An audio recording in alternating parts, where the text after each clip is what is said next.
Y vamos a leer este capítulo que tiene tan solo 12 versículos.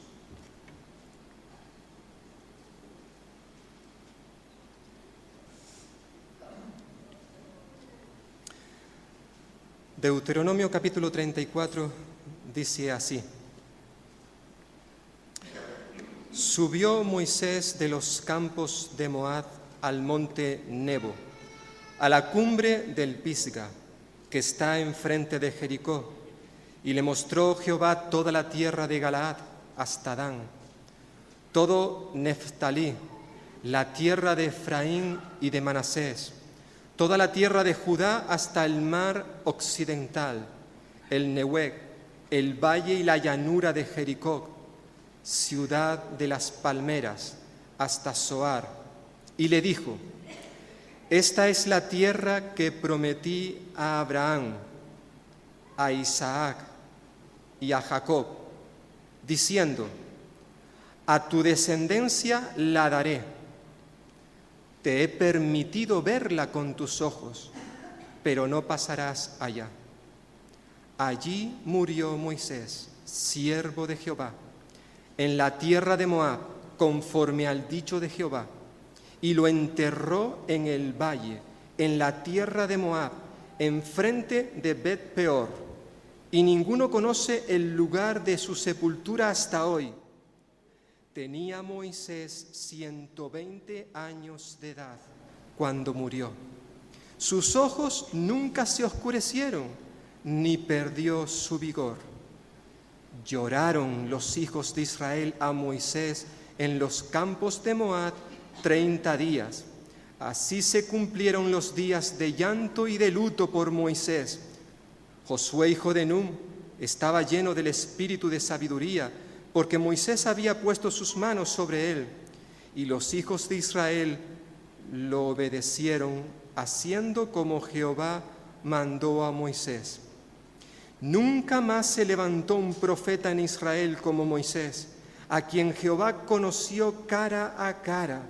Nadie como él, por todas las señales y prodigios que Jehová le envió a hacer en tierra de Egipto, contra el faraón y todos sus siervos, y contra toda su tierra, y por el gran poder y los hechos grandiosos y terribles que Moisés hizo a la vista de todo Israel. Al comenzar este mes de julio, el día 3, primer domingo de este mes, yo tenía la responsabilidad de compartir la palabra del Señor, y concretamente me había estado preparando para compartir este capítulo, el último de este libro de Deuteronomio, y por tanto dar por concluido el estudio del libro de Deuteronomio. No pudo ser. Ese domingo yo me encontraba en el hospital con mi madre. Y tengo que confesar que unos días antes, esa semana en la cual yo había estado invirtiendo horas trabajando para predicar ese domingo día 3, me estaba siendo difícil, porque tenía ante mí un capítulo, el último de Deuteronomio, donde básicamente, como hemos leído, se nos habla de las últimas horas de vida de Moisés, su muerte y su sepultura. Y yo no sabía cuánto tiempo en aquel momento el Señor le iba a dar a mi madre. Sabía que era poco tiempo, aunque no me imaginaba que era menos de una semana. Por tanto, al estar metiéndome en el pasaje y hablar y meditar sobre la muerte, pues todo aquello me era muy, muy complicado.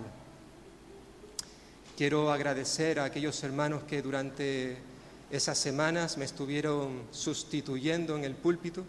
Para ellos fue algo de improviso porque no estaba en el programa de cultos, pero quiero dar las gracias tanto a Jesús Sánchez, a Pepe Valero, a Miguel Ángel Cimarro y a Paco Fresneda, que ellos amablemente y así me insistieron: tú no vas a predicar, tómate un momento de descanso y nosotros lo haremos.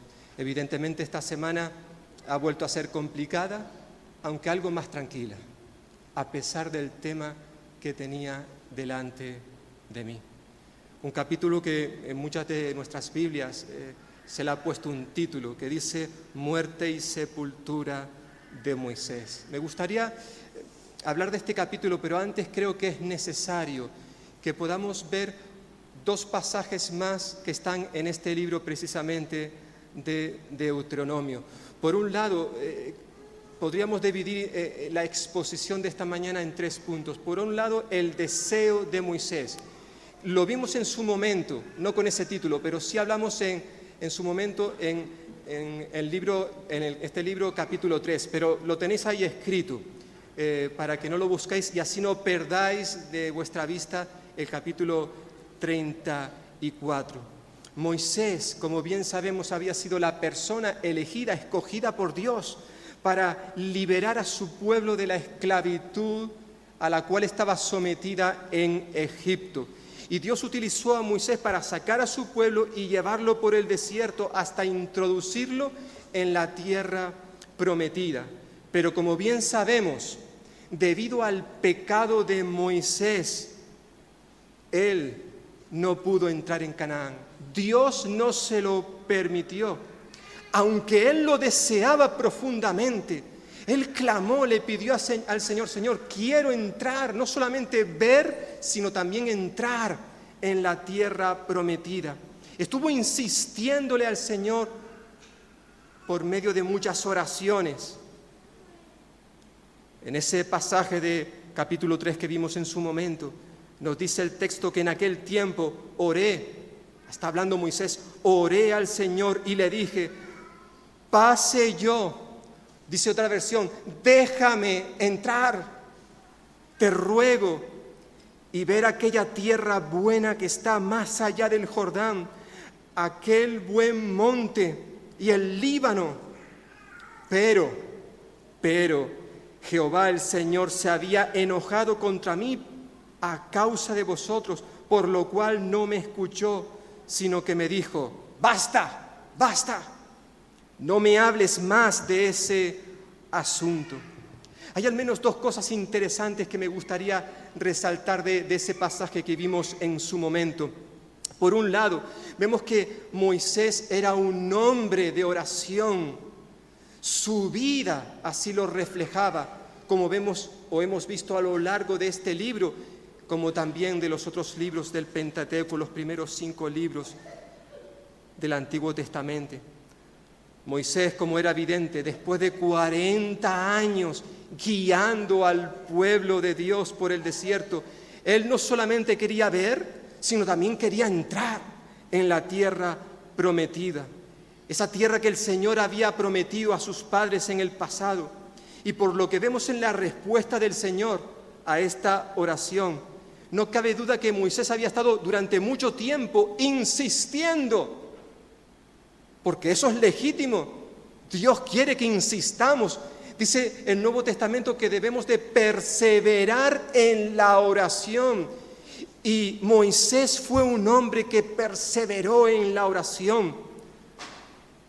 Y él había estado pidiéndole al Señor una y otra vez, Señor, déjame entrar en Canaán.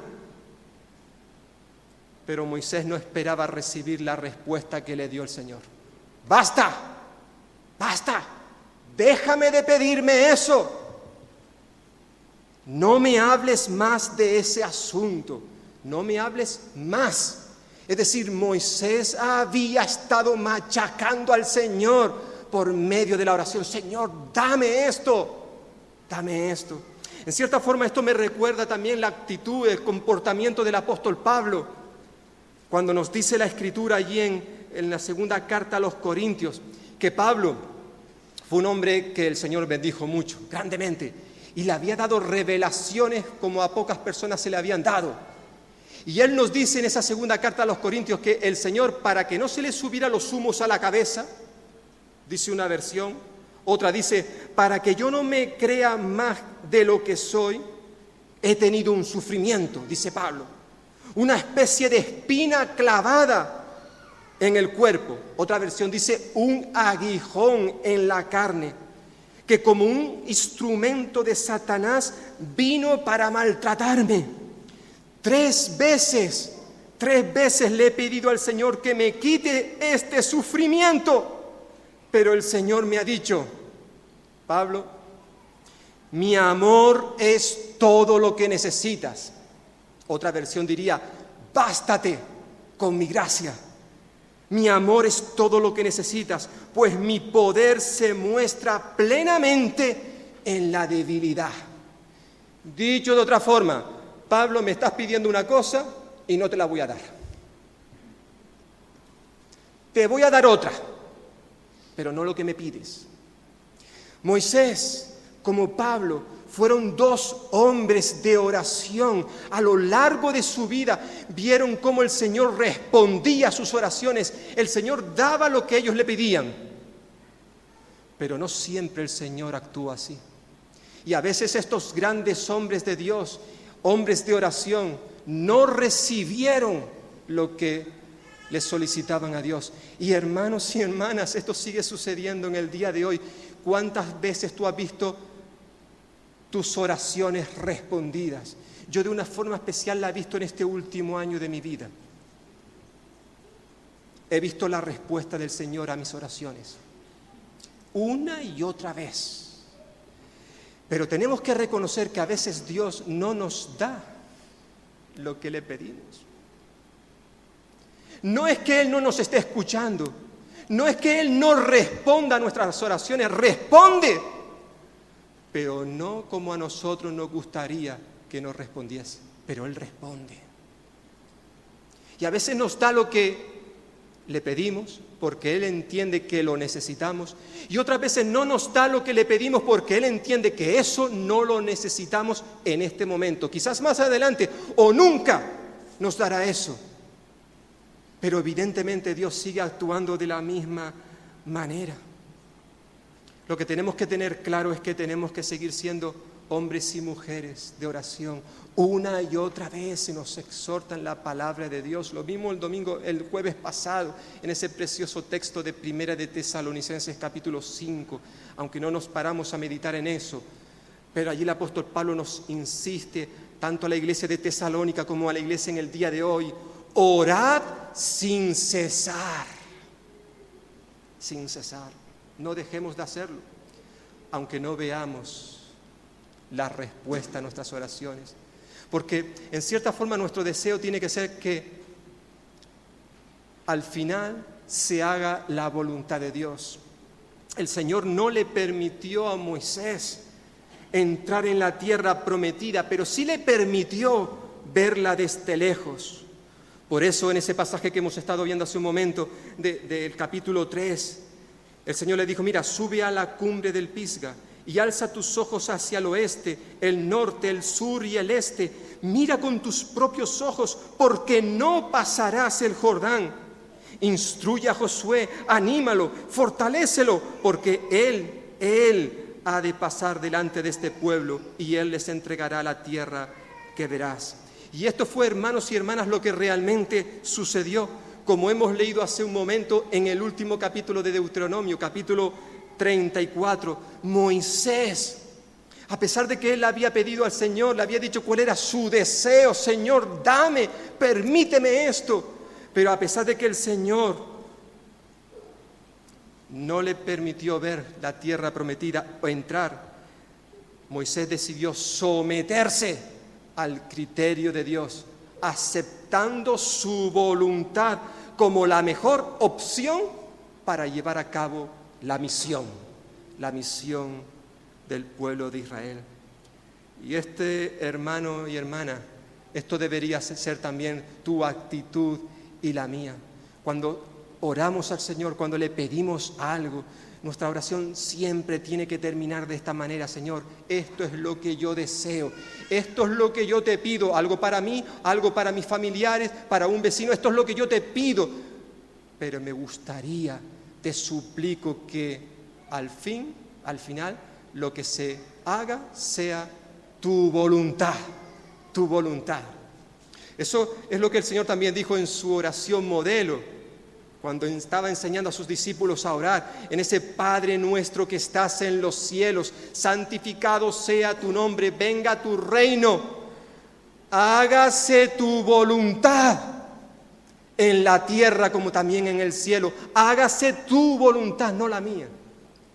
Y el Señor Jesús enseñó esto y luego Él fue un ejemplo a seguir, porque aquella noche cuando fue entregado en el huerto de Getsemaní, estando a solas, orando al Padre, siendo consciente de lo que le esperaba, aunque le pidió al Señor: Señor, si es posible, pase de mí esta copa. Pero la oración no acabó ahí. La oración acaba diciendo: pero hágase tu voluntad, tu voluntad. Y a veces, hermanos y hermanas, si oramos así, tenemos que ser conscientes que la voluntad de Dios en muchas ocasiones no se ajusta a mi voluntad. Pero si hemos orado con sinceridad, con integridad, tenemos que aceptarla. Señor, esto no es lo que yo quería, pero si tú lo has permitido, es porque tú sabes qué es lo mejor, qué es lo mejor. Por tanto, fue necesario estas dos cosas, ¿no? Por un lado, mostrar una vida de oración, pero también aprender a aceptar la voluntad de Dios. Este fue el deseo de Moisés, como bien lo vimos en su momento. Pero sabemos que Moisés no pudo entrar en la tierra prometida. ¿Por qué? Pues por causa de su pecado, por causa de su pecado. Algo que ya se ha mencionado, pero me gustaría que fuéramos al capítulo 32, como tenéis ahí. Hay unos versículos en ese capítulo que, para aquellos que lo recordáis, a lo mejor nadie se dio cuenta, alguno quizás sí, pero en su momento cuando vimos el capítulo 32, estuvimos hablando de ese cántico precioso de Moisés, pero nos quedamos en el versículo 47, es decir, no estuvimos leyendo ni meditando en los versículos 48 al 52, porque realmente estos versículos van unidos al capítulo 34. Por alguna razón que desconocemos, se metió entre estos versículos y el capítulo 34 la bendición de Moisés a las 12 tribus. ¿Por qué? No lo sabemos, no pasa nada, no importa. Pero sí me gustaría que ahora pudiéramos leer estos versículos uniéndolos al capítulo 34. Dice capítulo 32, versículo 48, aquel mismo día, después de que Moisés ha presentado, ha enseñado el cántico suyo, dice, aquel mismo día Jehová habló a Moisés y le dijo: sube a estos montes de Abarim, al monte Nebo, situado en la tierra de Moab, que está frente a Jericó, y mira la tierra de Canaán, que yo doy por heredad a los hijos de Israel. Muere allí en el monte al cual subes, y te reunirás a tu pueblo, así como murió Aarón, tu hermano, en el monte Hor, y se reunió a su pueblo. Por cuanto pecasteis contra mí en medio de los hijos de Israel, en las aguas de Meriba, en Cades, en el desierto de Sin, porque no me santificasteis en medio de los hijos de Israel. Verás, por tanto, delante de ti la tierra, pero no entrarás allá, en la tierra que doy a los hijos de Israel. Es interesante conocer los datos, la historia de Israel, ¿verdad? Y sobre todo de esos 40 años en el desierto. Después de todos esos años dando vueltas, hasta que muriera toda aquella generación mayores de 20 años que salieron de Egipto, hasta que no quedaran ninguno, excepto Josué y Caleb. Y se entiende que también Moisés y Aarón estaban metidos ahí. Ellos podrían entrar en la tierra de Canaán.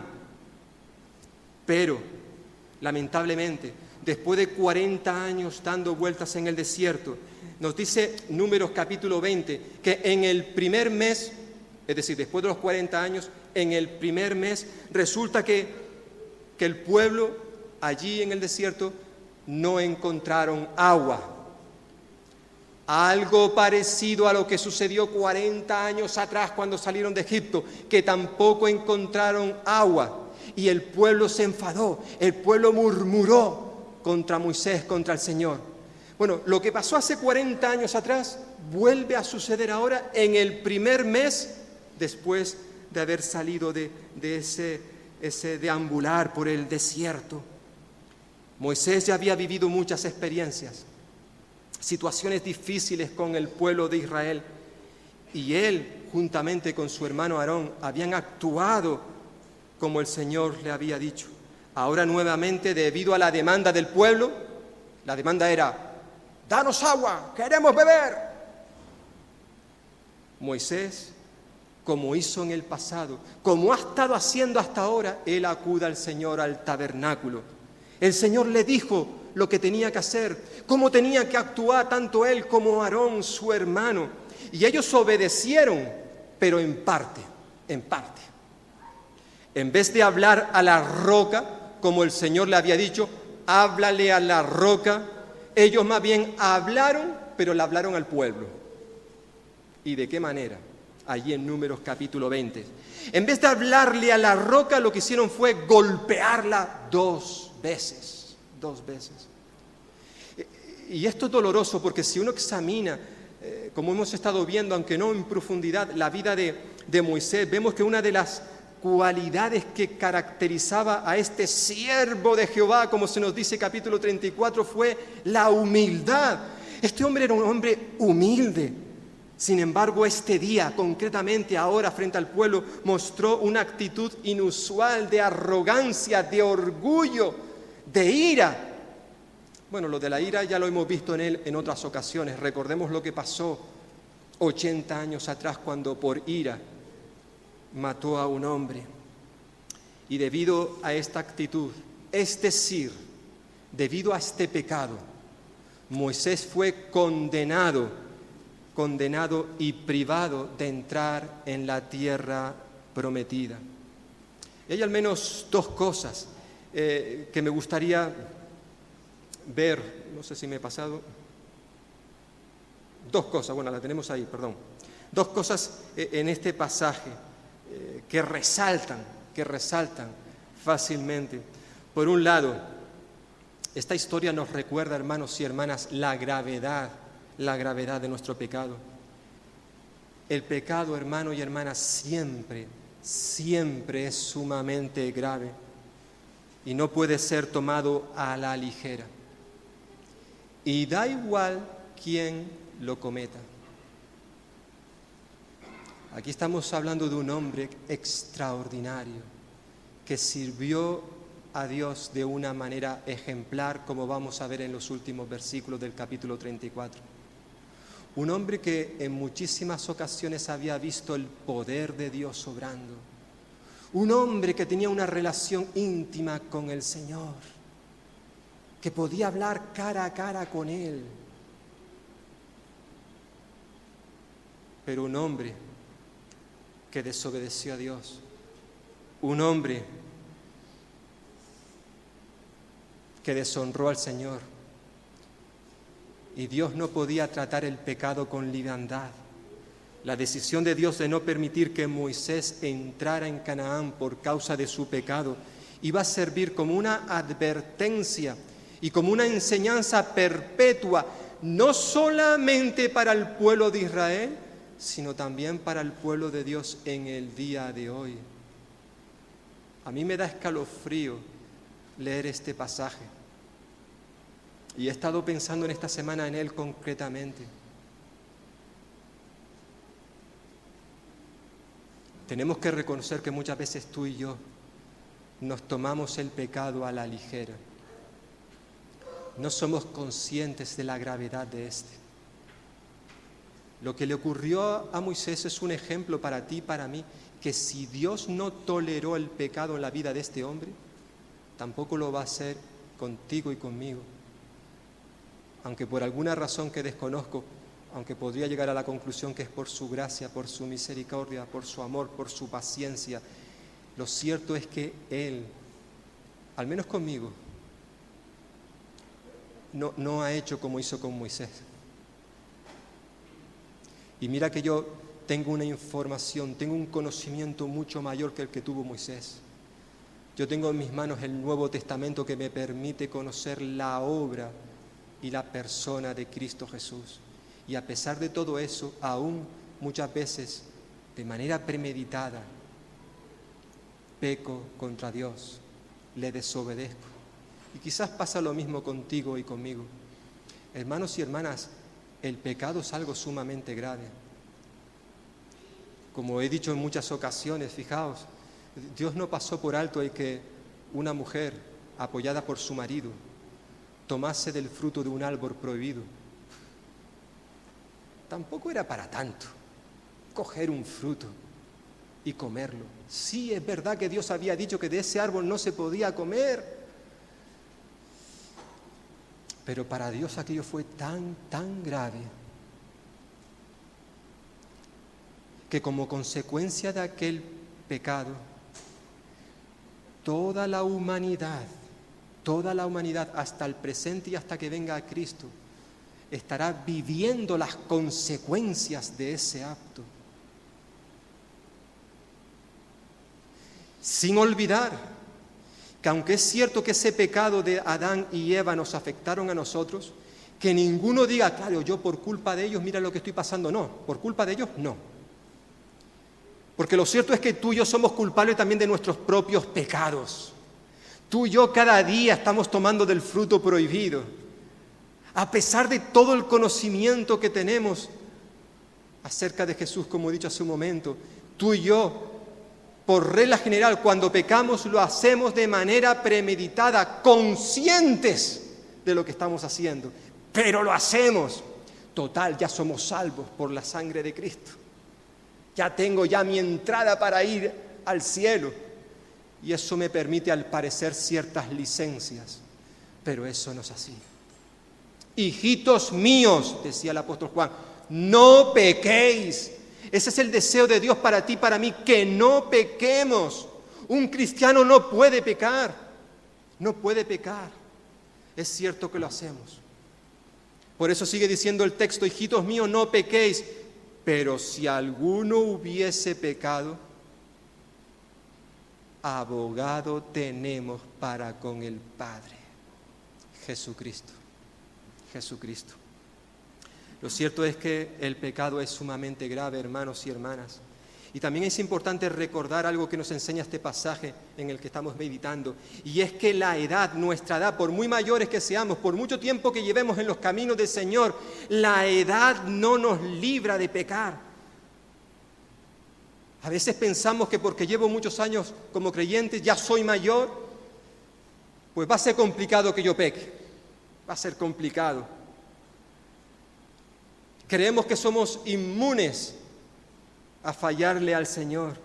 Y hermanos y hermanas, recordarlo una y otra vez, la edad que tengamos o los años que llevemos en los caminos del Señor como creyentes, eso no nos va a librar de fallarle al Señor.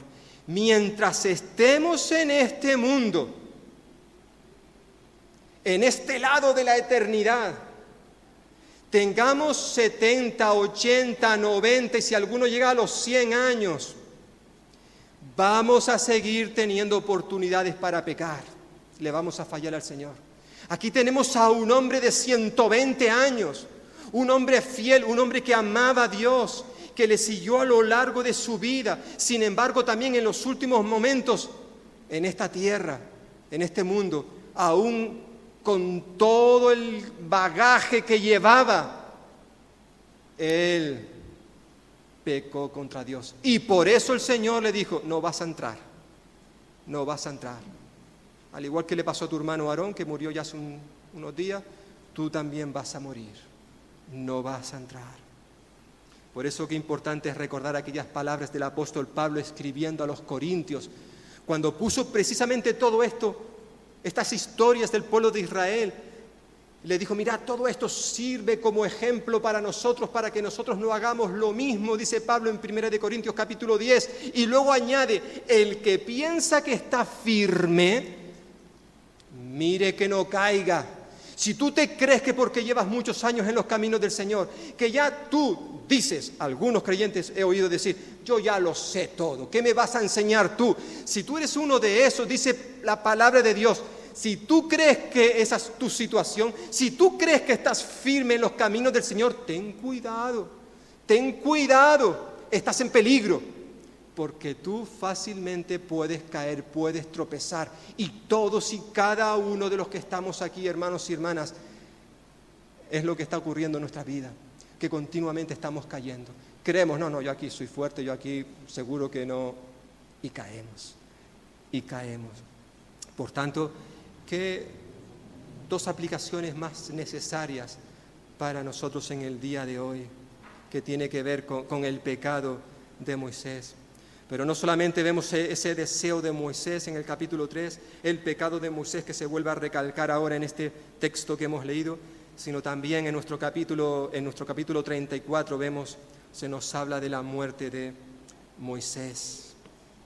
Dios no le permitió, como hemos estado leyendo, entrar en la tierra de Canaán, pero sí le permitió contemplarla, visualizarla, tener una vista panorámica de esa tierra, ¿verdad? Como hemos leído, capítulo 34. Hasta ahora el verbo que se ha utilizado era el Señor diciéndole, sube al monte. Pero el capítulo 34 ya se nos dice, subió.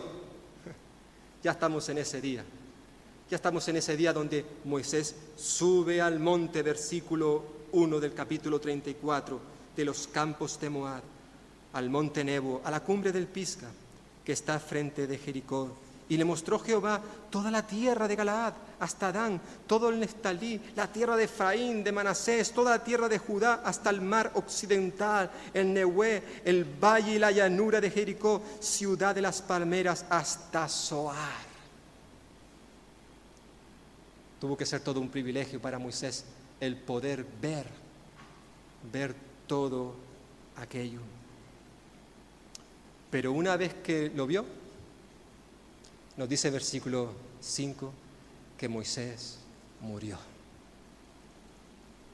Moisés murió.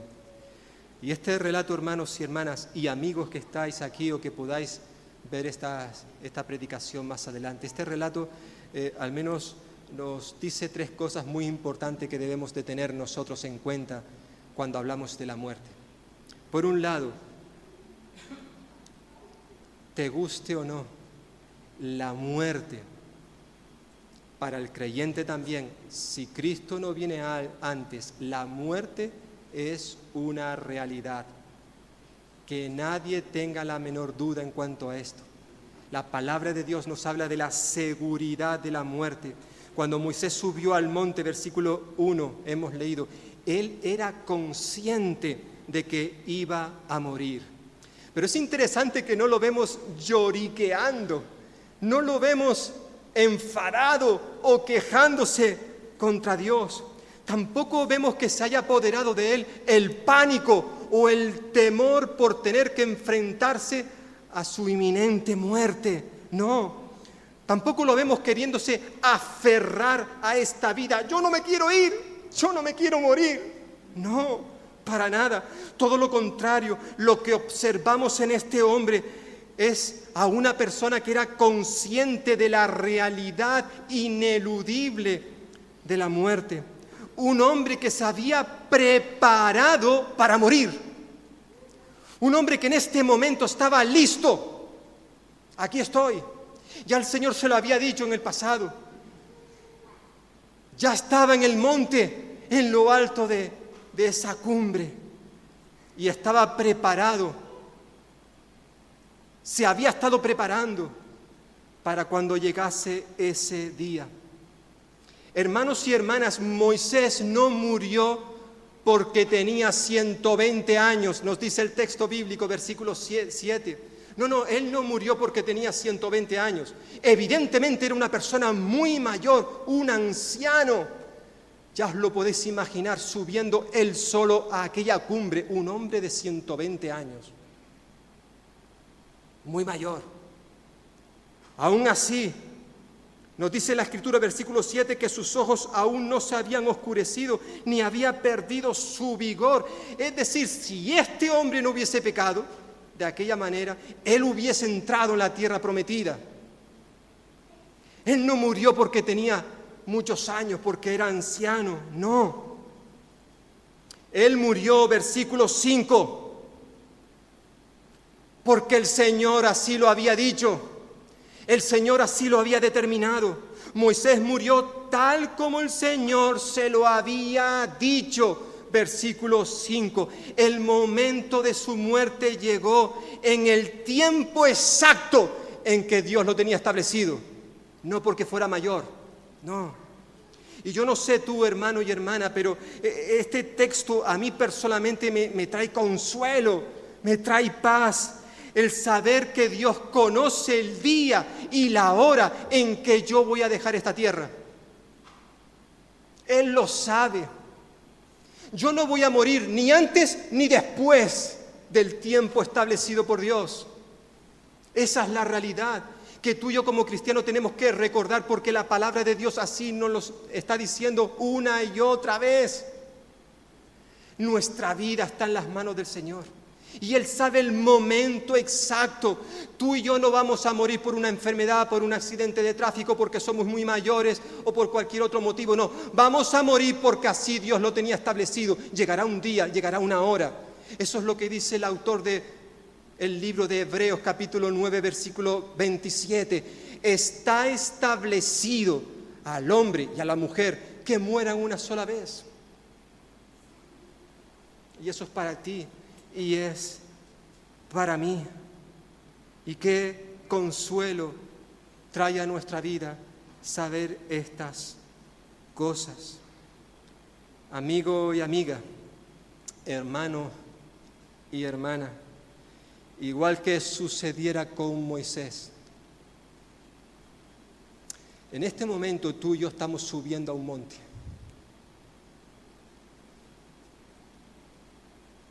Y cuando lleguemos a ese monte, vamos a morir. No sabemos cuándo será eso. Pero al igual que Moisés, desde aquella altura él pudo visualizar, pudo ver desde lejos el cumplimiento de las promesas de Dios.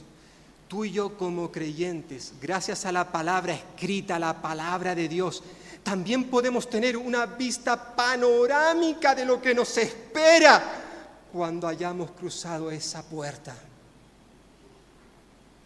Tú y yo, aunque no lo sabemos todo en cuanto a lo que habrá más allá, al otro lado de la eternidad, sabemos algunas cosas por medio de la Escritura. Y una de las cosas que sabemos es que hay un hogar celestial que Jesús ya ha preparado para que tú y yo estemos allí.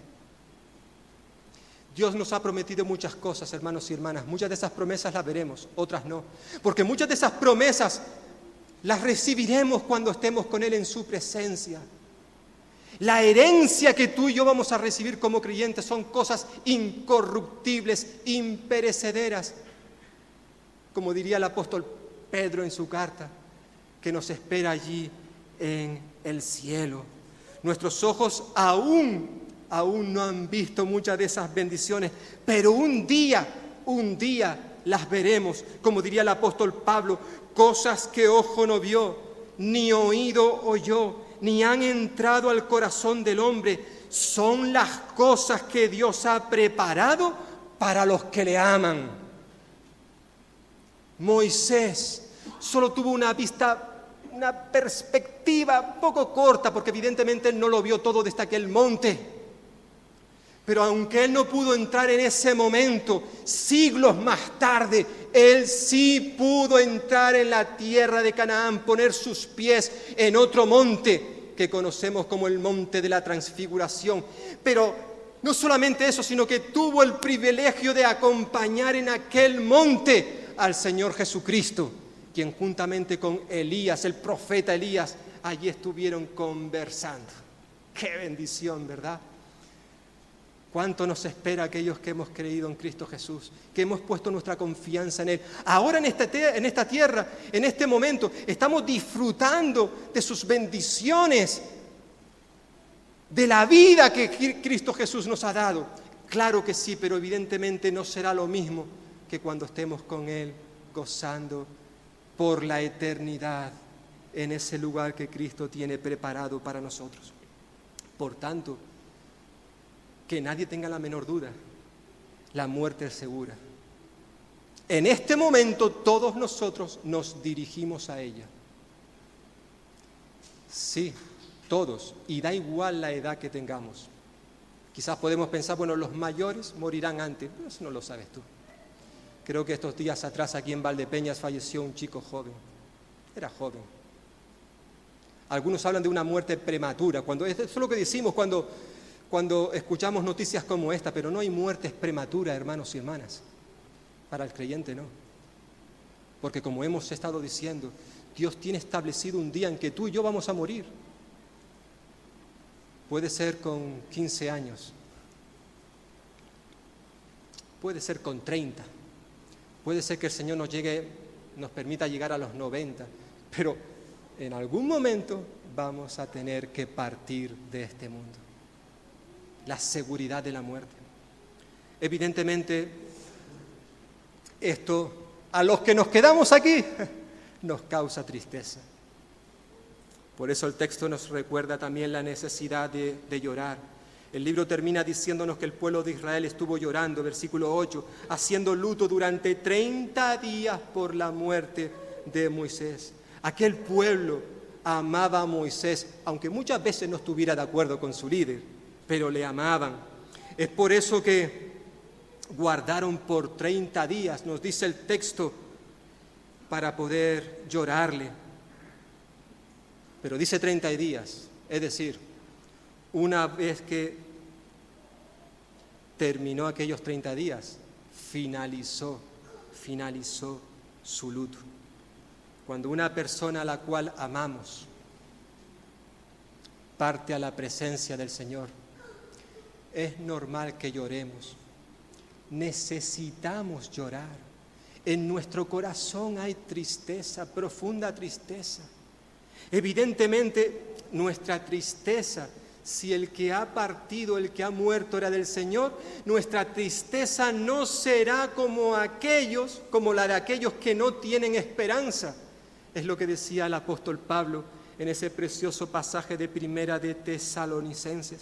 Él animaba a los hermanos diciéndole: hermanos, no queremos que ignoren lo que va a pasar con los que ya han muerto, es decir, con los que han muerto en Cristo Jesús, para que no se entristezcan como esos otros que no tienen esperanza. Nosotros evidentemente, cuando un ser amado, hijo o hija de Dios, parte de este mundo, sentimos tristeza, pero no perdemos nuestra esperanza, ¿verdad? La seguimos manteniendo, porque sabemos a dónde han ido ellos y sabemos que un día también nosotros iremos al mismo lugar. Pero mientras estemos aquí en la carne, vamos a llorar, vamos a tener que guardar luto, algunos, otros ese tiempo de duelo, pero no olvidemos, eso luego tiene que pasar. No tenemos que estar toda la vida llorando a nuestros seres queridos. Evidentemente, ellos permanecerán en nuestros corazones para siempre. Pero el duelo tiene que finalizar un día. Eso va a ser bueno para nosotros. Claro que sí. El pueblo de Israel guardó 30 días luto, pero luego eso terminó. Qué bueno poder terminar este libro, este estudio, recordando la fidelidad de este hombre, de Moisés. Hasta el final de su vida, él fue fiel al Señor, que no quita que él pues fallara en más de una ocasión. La palabra de Dios nos exhorta, decía el Señor Jesús a la iglesia de Esmirna, allí en Apocalipsis capítulo 2. Sé fiel hasta la muerte. Da igual la edad que tengas cuando el Señor te llame, sé fiel hasta la muerte. Cuando Moisés murió, el mismo Señor se encargó de enterrarlo. Eso es lo que nos dice el versículo 6. Y aunque desconocemos el lugar de su tumba, sí conocemos el epitafio, es decir, la dedicatoria que se escribió para recordarnos la vida de fidelidad que llevó Moisés.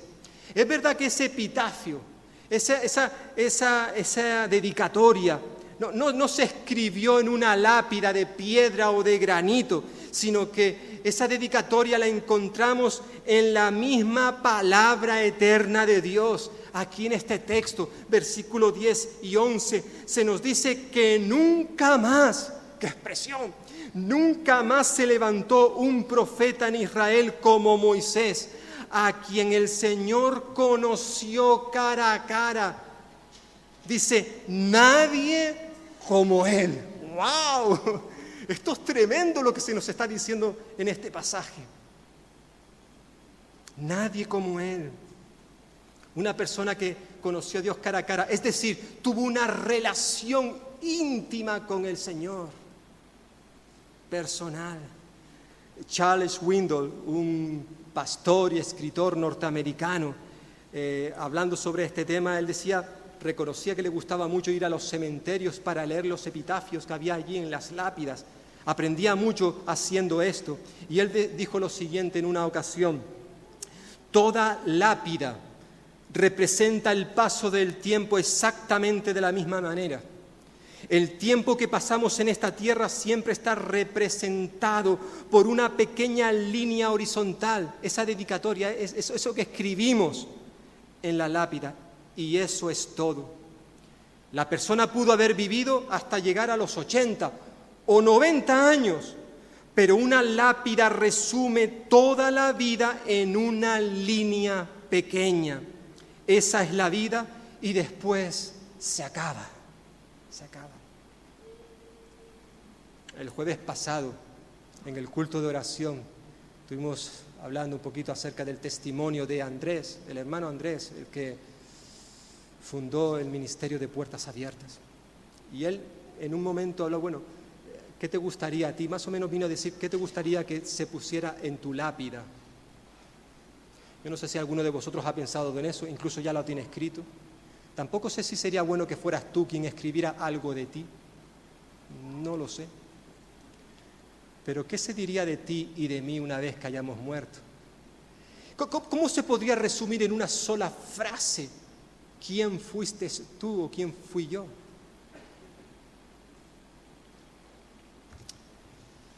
No cabe duda que el epitafio que pusieron a Moisés, que no fue escrito, he dicho, en una lápida de piedra de granito, está escrita en la palabra de Dios.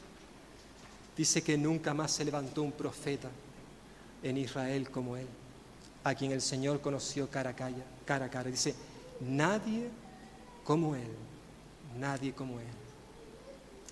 Hermanos y hermanas y amigos, para terminar, todos nosotros, como he dicho, un día vamos a tener que morir.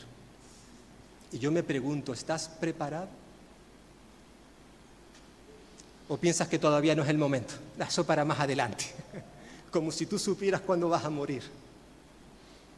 Hermano y hermana, tú y yo como creyente tenemos que estar ya preparándonos para que cuando llegue ese día estemos listos para decirle al Señor, aquí estoy.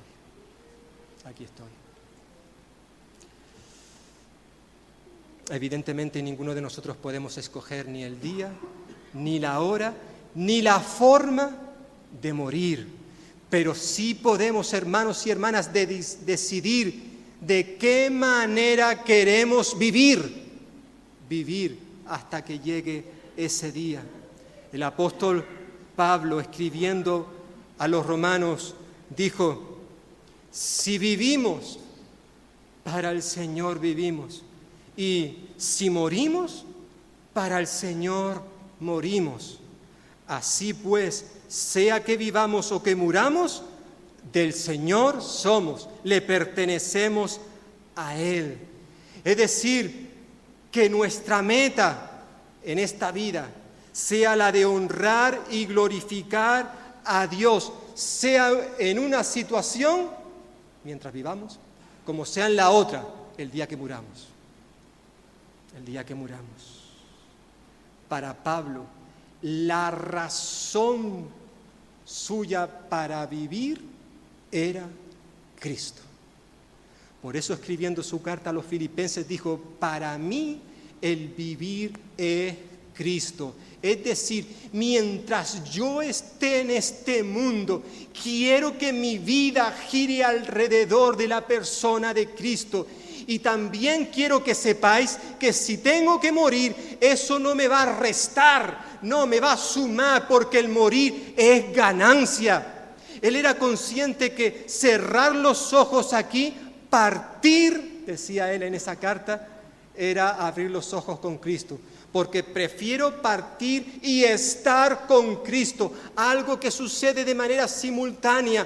Morimos y no vamos a estar por ahí flotando durante unos días, durante un tiempo, a ver qué pasa. No, para un cristiano el cerrar los ojos en este mundo significa abrirlos en la eternidad con Cristo en el cielo.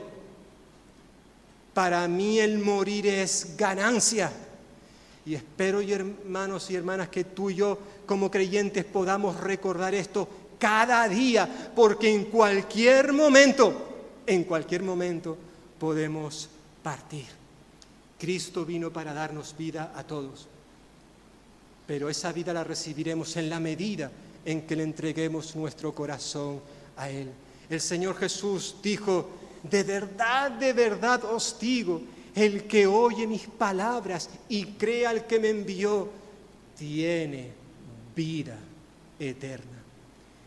Y no vendrá condenación. ¿Por qué? Porque ha pasado de muerte a vida. A vida.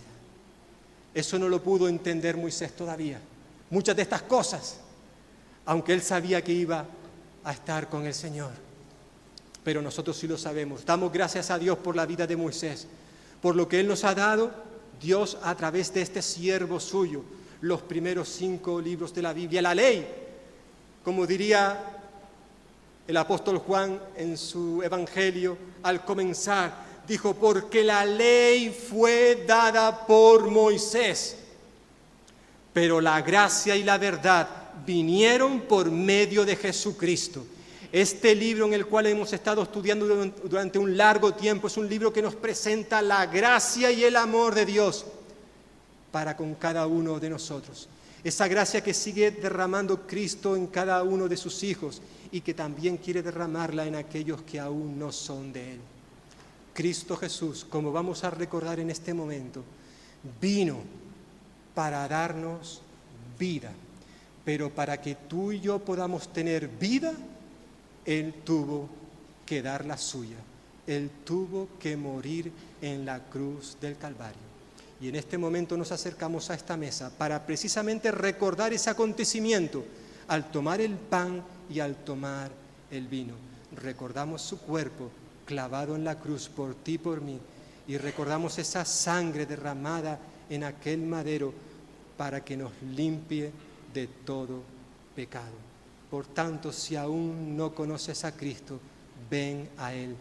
Prepárate para tener un encuentro con Dios, para enfrentar la muerte, pero con Cristo la vida y la muerte se verán totalmente diferentes.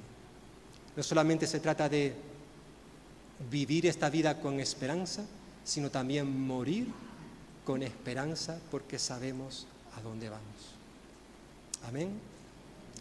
Pues que el Señor bendiga su palabra en esta hora. Y hermanos,